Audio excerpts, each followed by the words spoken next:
الحمدللہ ہمارا یہ نظریہ، اور ہم یہ کہتے ہیں کہ اللہ رب العزت نے اپنے نبی کے بعد سب سے افضل، سب سے اعلیٰ اور سب سے بالا رتبہ اللہ نے صدیق اکبر کو عطا فرمایا، اور اس بات کی گواہی حضرت مولانا مرتضیٰ شیخ خدا کرم اللہ وجہ کریم سے اس وجہ سے دینا چاہتا ہوں کہ بہت سارے احباب آج کل اس دور میں اہل بیت اطہار کو آڑ بنا کر سیدنا صدیق اکبر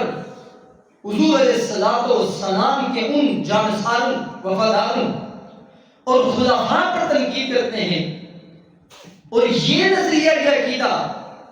جو ہم یہ کہتے ہیں کہ اللہ نے نبیوں کے بعد سیدنا صدیق اکبر کو فضیلت عطا فرمائی ہے، اور یہ صرف ہم نہیں کہتے بلکہ یہی نعرہ سیدنا مولانا مرتضیٰ شیخ خدا کا بھی تھا۔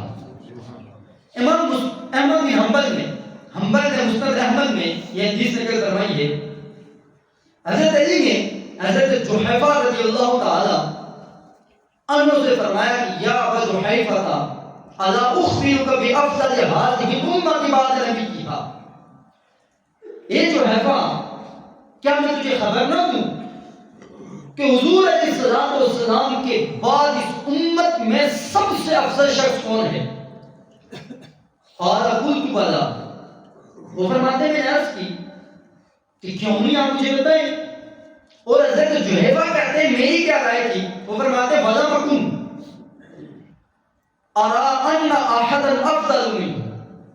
حضرت جحیفہ کہتے ہیں کہ میں یہ سمجھتا تھا کہ میرے نزدیک حضور کے بعد سب سے افضل سیدنا علی مرتضیٰ شیخ خدا کی ذات ہے، لیکن مولانا مرتضیٰ نے فرمایا کہ افضل هذه الامه بعد نبیها ابو بکر، اے ابو جحیفہ حضور علیہ الصلوۃ والسلام کی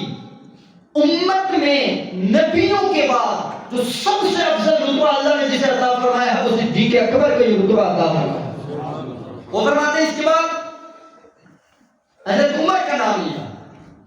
اور تیسرے نمبر پر وبعدہما ثالث، ان دونوں کے بعد ایک تیسرا کیا ولم یسمی،